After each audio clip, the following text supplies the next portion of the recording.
Shri Gurave Namaha. So, in this Nitya Chintana episode, we are going to take a new topic. After listening to some of our videos, we started getting questions from those who follow the Vaidhi Bhakti. They say that you are saying that only by Artha Bhavana you cultivate Mamatva, and that gives you the experience of Ashtasattvika Vikaras or spiritual experiences. But then we are not doing any Artha Bhavana, we are not following any Raganuga Bhakti. Still, sometimes we also, when we are chanting or doing seva or when we have the darshan of the Lord, we are also feeling these ecstatic symptoms. So how do you explain it? So we'll do Chintana on that now. So let us clearly understand what we have discussed last time about the Raganuga Bhakti.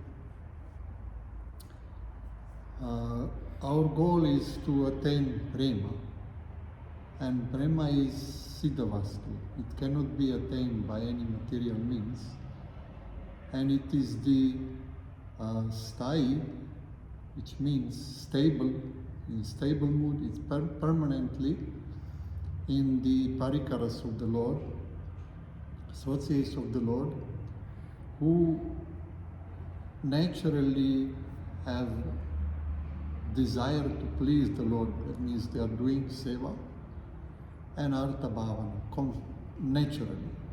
So as the Raganuga Bhaktas who are following in the footsteps of Ragatmikas, Raga Atmikas, those who has this Raga, natural Raga, so we are practicing manifestation of that Prema, which is done through seva and Artha Bhavana.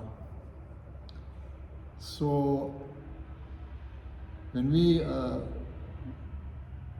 got in contact with the Rasik Guru, who is situated in seva and Artha Bhavana, which means he knows how to do seva, and he is a personification of seva. He is a dasa of the Lord, and he is a lover of the Lord. So that means by his practical life experiences, he will teach how to do seva, and also with your mano and buddhi, he will teach you how to cultivate this raga for Shri Krishna. So then he is giving you sadhana to do. And this sadhana is done through singing the different songs of the glories of the Nama, Rupa, Guna, Lila, Dham of the Supreme Lord, through different kirtans which are written by the Rasik saints.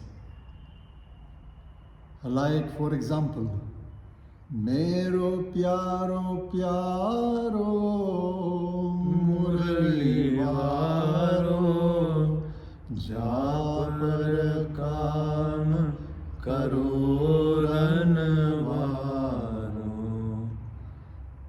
So here, Mero Pyaro Pyaro, oh my beloved Pyaro Shri Krishna, who is a relisher of love. He is a transcendental flute player, and he is dressed in yellow cloth, and he is wearing the crown, golden crown, and his peacock feather, and he is, by relishing that love, he is like very intoxicated. He is walking just like an elephant, intoxicated elephant, out of this love. And he is distributing that love for those who are eager to get his love, which are his parikaras. So when we practice separately, we do Artha Bhavana and Seva, which is given to us by our Guru, who is not just giving us service from the Vyasa-san, and he is doing something else, but who is doing service with us, and who is correcting us when we are not doing seva, because aim is to make you servant, sevyak, and sevak, yeah, and with the bhava of pleasing it. So right now in my condition, I don't know what is seva and I don't know how to please. I know how to please my senses. So this is the permanent bhava in me, sthai. So when you do it with the Guru, then he will correct you, and in this, there you learn how to do seva by your physical body. And when he gives you to do Artha Bhavana on the song, he will check you out to repeat what he has teach you. And on this way, training is going on. This is called sadhana, which means you are practicing how to attain the bhava which is manifested through seva by pleasing the object of love, and by bhava by cultivating raga for him. So this is how it is done in Raganuga Bhakti. So when we do like this, sometimes we may experience some sattvika vikaras, like tears may come, or our hair stand, or some voices sometimes choke out. So these symptoms are coming as a result of our raga. So now to conclude here this, the symptoms which we are experiencing, or some transcendental experience of bliss, or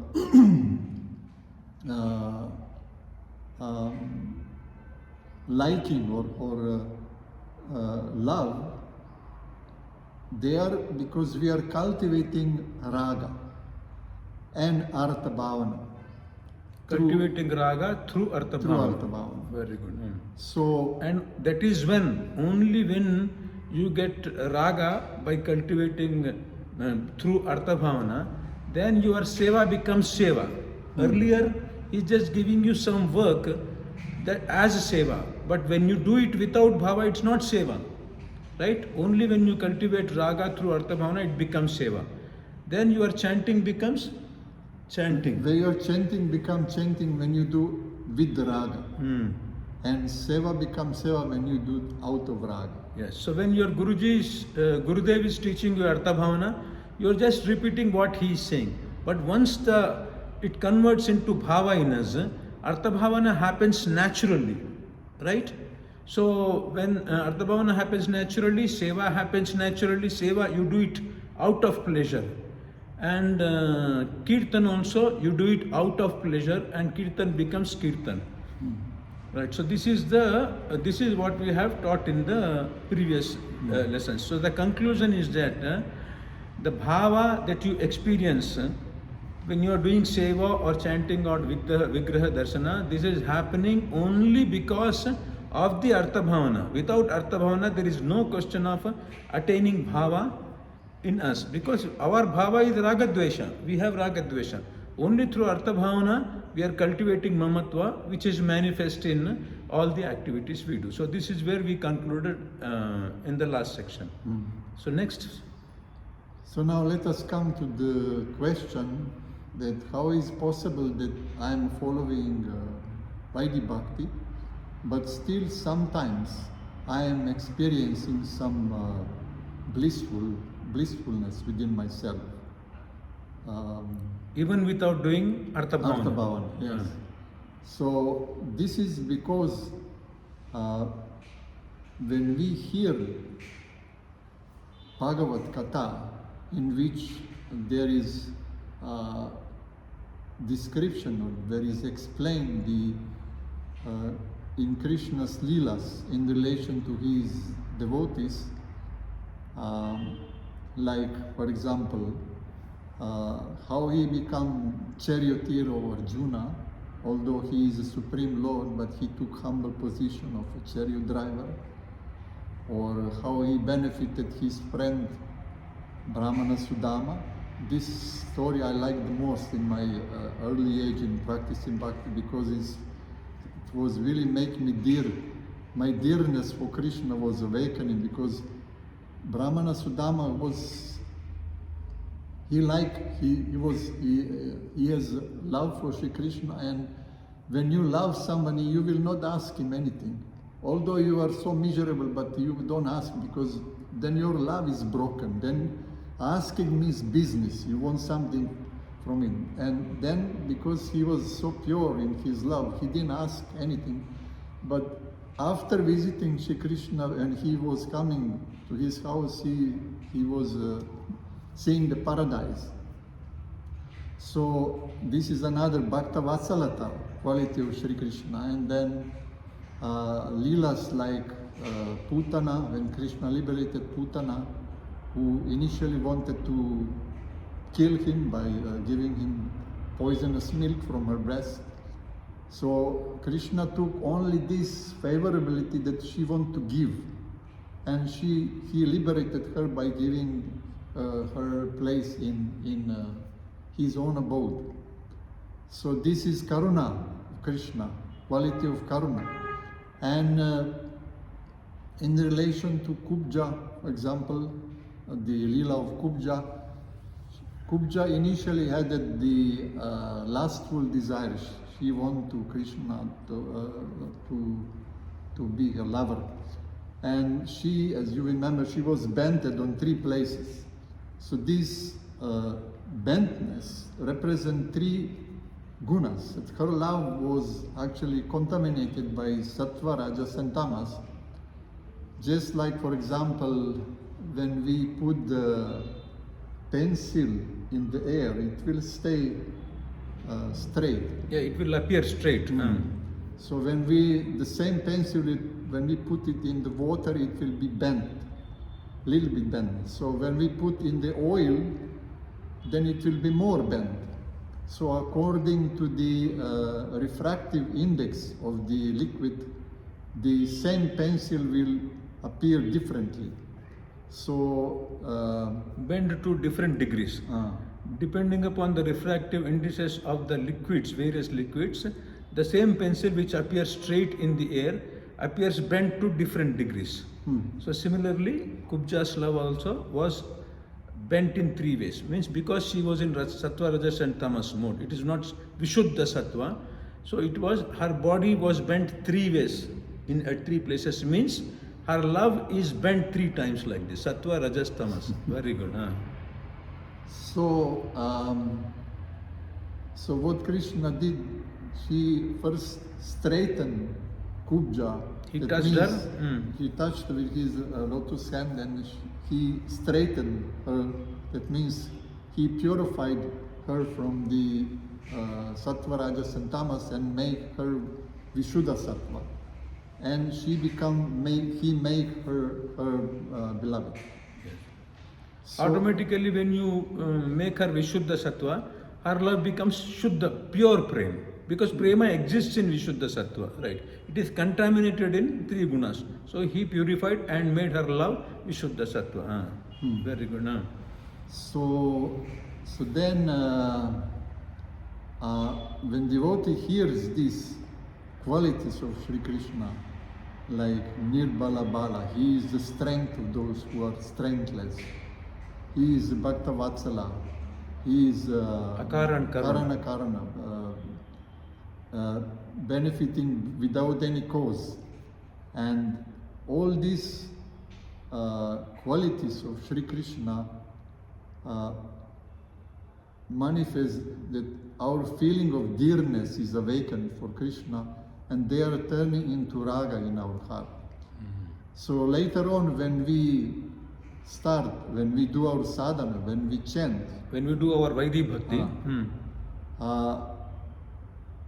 because after listening these qualities, we were thinking how Krishna is so kind, how Krishna is so merciful, how he is so loving. So this is the Artha Bhavana itself, which is actually there in the heart. So when you start chanting the name of Krishna, this raga which is created during the hearing, pleasant, manifests in a form of the blissful experiences, which are very mild. Like, as I said before, sometimes you may cry, sometimes your hair is standing on end, and so on. So, So the conclusion is, even in Vaidhi Bhakti, the symptoms are coming because of Artha Bhavana only. So the question he was asking was that I do Vaidhi Bhakti, I don't do any Artha Bhavana, so why I am getting sometimes? Even in your case it's happening that way only, because you are reading in Bhagavatam or you are listening to the everyday Bhagavat lectures, so Artha Bhavana is taking place even in you, right? So this is also confirmed in Srimad Bhagavatam, where it is said, the verse, Satam prasanga mama virya samvido bhavanti hrit karna rasayana kata tajoshana dasu apavarga vartmani shraddha ratir bhaktir anukramishati. Here it is nicely described that what happens when devotee hears the transcendental or loving leelas of Sri Krishna, that three things are happening to him. Because of Hrit Karna, this is very pleasant to the ears. And these leelas of the Lord are pleasant too. He is listening to the leelas which are pleasant to heart and the ear. Why are they pleasing? Because they are full of love. And principle is that wherever you are seeking something and somebody is giving you that what you are seeking, you become very pleased with that person. For example, when I go to Serbia, to my brother, his wife is very, very kind person, and she likes to please the guests. This is well known in Serbia, if you have experience. So every day she asks me, what do you like today? What you will like to eat today? I want to tell me. So then when she is, I like this old traditional Serbian, which I was remembering from my childhood, my grandmother was making. So she's making exactly the same way. So by seeing this quality in her, that she wants to give pleasure, out of pleasure is doing in order to give pleasure, naturally I'll become very pleased. So similarly, when because devotee is ultimately seeker of love, and Shri Krishna is the giver of love. So when devotee recognize this Krishna's desire to give love to his devotees, he become vibhor, which means he become overwhelmed with this, and he is giving his heart to Krishna and purifies it and replace it with raga. So this is how those three stages happen. Shraddha. Shraddha. This is how by hearing these stories, the consequence of that is Shraddha. We have a Shraddha in Shri Krishna. We have Rati, which means raga or bhav, and we got Bhakti, which means this happens consequently, one after the another, very quickly. So this is the evidence and proof that it is raga which we are cultivating in us that giving us these emotional experiences. Even in Vaidhi Bhakti. Even in Vaidhi Bhakti. Okay. So what is the third point? So third point is that since when we perform these activities with raga, with attachment, what happens is that a removable of our ahankara is happening to some extent, and to that extent we are getting the experience as an Atma. Right. And removable of our anarthas happening, like kama, krodha, lobha, moha, mada, matsara, and so on. And at that moment, when we are experiencing, when we are on that level, this is the mood of goodness, in which are in mood of goodness. So, Sattva. Sattva. So this sattva is the characterized by two qualities. One is the knowledge, and one is the happiness. So then, when we are in that state, then we are doing our devotional practice very smoothly. So the knowledge aspect is that at that time when you are in the mood of sattva, you will feel yourself as Atma, and you will feel yourself as the servant of the Lord, and you will see Sri Krishna as your beloved. This is the knowledge aspect of sattva, right? For bhaktas, right? And then what is the happiness? How does happiness happen? Because you see Krishna as your beloved and cultivate raga, and the experience of that raga is rasa. So you experience bliss of devotion. So sattva is giving you this quality. When you are predominated by the mode of sattva, these two things are happening, right? Then? So when we are, so during this happening to us due to this raga or attachment, because at that time we are connected with Krishna, we are connected with the name, we are connected with our role as a servant. We are connected with our Guruji also. Yes. So, but other times when comes rajas and tamas, which actually, what is happening at that moment, as it said in Srimad Bhagavatam, bhayam dvitiya abhiniveshatasya dishadapetasya viparyo asmriti tadmayatam buddheda bhajetam bhaktaika yesha guru devatatma. So when we forget Isha, so when the rajas comes, what happens? In the rajas, mind is become very agitated, very flickering. Material desires are produced. Which means at that time Maya is covering me on two ways. So giving me first of all the knowledge that I am not, making me to forget that I am Atma, and giving me another identity which is this body. And at that time my body starts producing the desires, and this is how I become disconnected. And when tamas comes, at that time when I'm in rajas, I do superficially my service, but I'm disconnected, which means there will be no any experience, there will be no any raga. This is just, when you do in a mood of goodness, this become pleasure for you, out of pleasure. But when you are doing a mood of passion, the same activity becomes as the pressure. So this is This is because your mind wants to fulfill the desires, and then you are following the instructions given by your guru, which is opposite of the desires. In bhakti you are supposed to please your beloved, but when you are in rajas you want to please your own senses. So because these are opposing things, the same activity when you are practicing out of rajas becomes pressure. So why it right? So, and because gunas are always fluctuating, and if we are not connected with the divine, our mind will always fluctuate according to gunas. That means when the sattvas come, I am very inspired to do so. When the rajas come, I will do it superficially. When tamas, I will not do it at all. So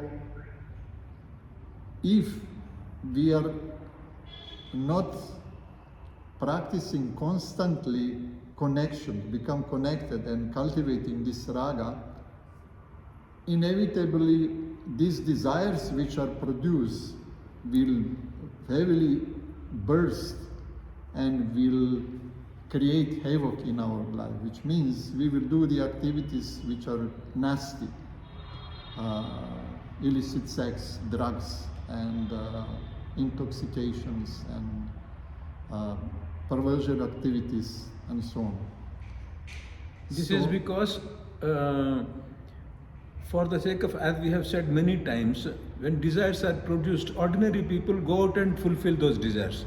But in the case of devotee, what is happening is that when they are predominated by rajas and tamas, desires are produced, but the devotee is not fulfilling them. So the bhakti is becoming for them a Repressive mechanism. So he is suppressing them. He is suppressing all his desires. So because he is suppressing them, according to the psychology, it bursts out in most dangerous ways. That is why they end up doing more sinful activities than the ordinary people themselves. So this is what happens if you don't cultivate the raga continuously. Right. So next. So then, What is happening in the case of a Raganuga Bhakta who's constantly cultivating? yes. So actually, what is Raganuga Bhakti is promising? It is also nicely given in the Narad Bhakti Sutra, where it is said how Bhakti is characterized: Guna Rahitam, Kamana Rahitam, Pratikshanam Pravartamanam, Tailadara Vichinam, Sukshmatara Anubhavarupam. So, Guna Rahita means that when we constantly cultivate this raga Through Artha Bhavana. through Artha Bhavana and Seva, you see, when we do the Seva, practically, what happens at that time, you are not thinking on your body, you are thinking about Seva in order to please. So your focus is on the object to whom you are serving, which means there is a sannyas happening to you. You are rejecting your own things in order to please, and this is also giving you pleasure. This is not dry activity. Any activity done, even ordinary people, my mother used to say, whenever you give, you will get more. That was among the people, it is known. When you are giving, you are out of yourself, and this is pleasurable. And then, when your mind is engaged, buddhi and mind, at that time you are giving buddhi and mind to Krishna, because you are putting him in the mind and thinking about his qualities, his name, and so on. So, by cultivating both these, guna rahitam, kamana rahitam, you are free from kama, personal desires, and from gunas. You will be not influenced by them. And which means that there is no fluctuation.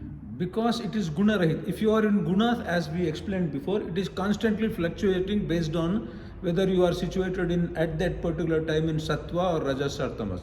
But because it is guna rahitam, it never fluctuates. Your bhakti constantly. You are always in that platform. It is, therefore, the next one is avichina, which means just like oil. Oil is consistent from the drops, different drops. But when it's thick, when it's flowing fully, then there is no any break in it. So similarly, our devotion be also without any break at that time. So if we constantly cultivate raga through Artha Bhavana, it's a smooth flow. It's a continuous flow of kripa which is flowing from Sri Krishna to you. So you are constantly receiving prema from him, right? So this is avichinna. Then what is the fourth? It's not just avichinnam but also pratikshanam pravartamana, which means it is constantly increasing. It's always increasing. It's not fluctuating. Today I'm inspired, and then in the evening I don't want to do anything. I watch a movie, or this will not happen. Every second, if you get one drop of preeti, then you develop a craving for 2 drops. So your intensity is increasing. And when you get 2 drops, you do more Artha Bhavana out of that 2 drops of rati that you have. Then you crave for 4 drops. When the according to psychology, when desire is fulfilled, you want more and more of it. So Greed comes. greed develops. So in this case, we develop greed for more love. So it keeps on increasing like this. So in this process, what happens is that when you start from Shraddha, it will Directly to Prema. Prema. From Shraddha, Adav Shraddha, Satsang, Bhajana Kriya, Anartha Nivritti, Nishtha, Ruchi, Asakti, Bhava and Prema. So it's a continuous flow from this to that place. So Bhava, Shraddha to Prema. It will never stop and it keeps on increasing intensity, which we will discuss later when we discuss about these 9 stages of Prema. Right. So this is what is promising Bhakti, and this is what we get if we cultivate Artha Bhavana continuously. Right. So now, to conclude, yes, we agree that definitely there is a emotional experience in Vaidhi Bhakti also happening. But it is because of It is because of doing Artha Artha Bhavana Bhavana. and Seva. very good. So, but if we are not doing it constantly, if we are not making an effort to make this constant practice, abhyasa, we will not be able to resist this tendency which are impulsive within us. Yeah, Rajas and Tamas will sooner or later attack you. You know, doing Artha Bhavana and cultivating Raga is a method of transcending from these 3 gunas.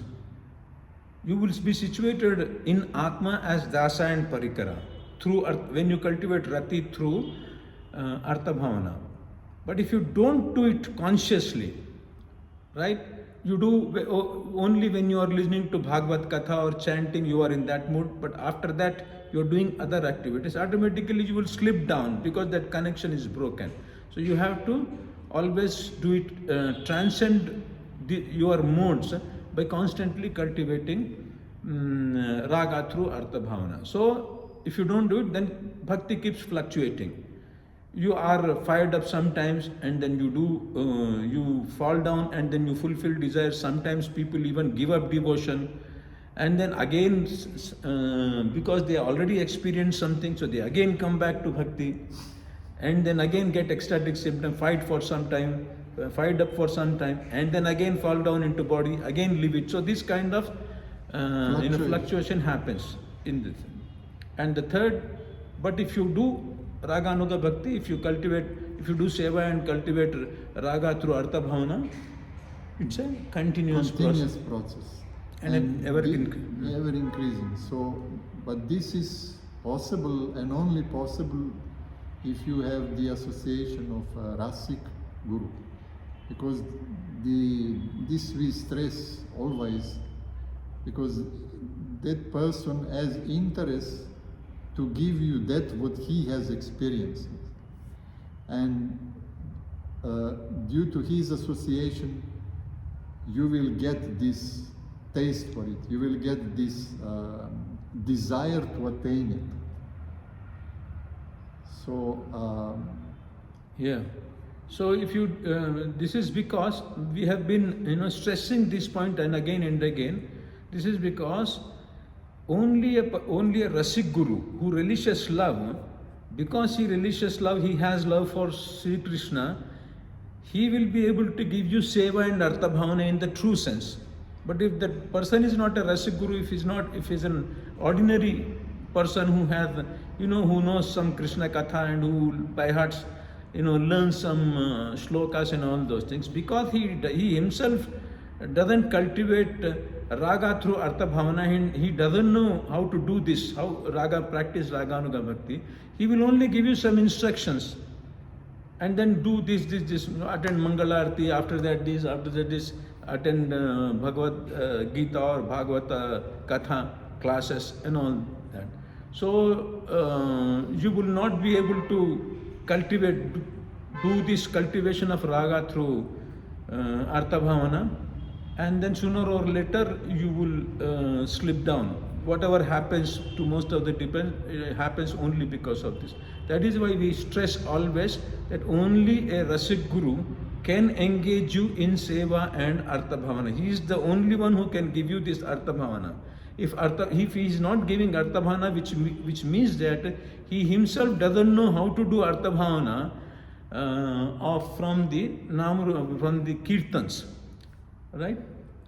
So this is our conclusion on why even those who are following Vaidhi Bhakti sometimes experience ecstatic symptoms, but then we should not stop there. We should make a constant practice of cultivating Raga through Artha Bhavana. And this happens, as we have said, by taking shelter of a Rasik Guru only.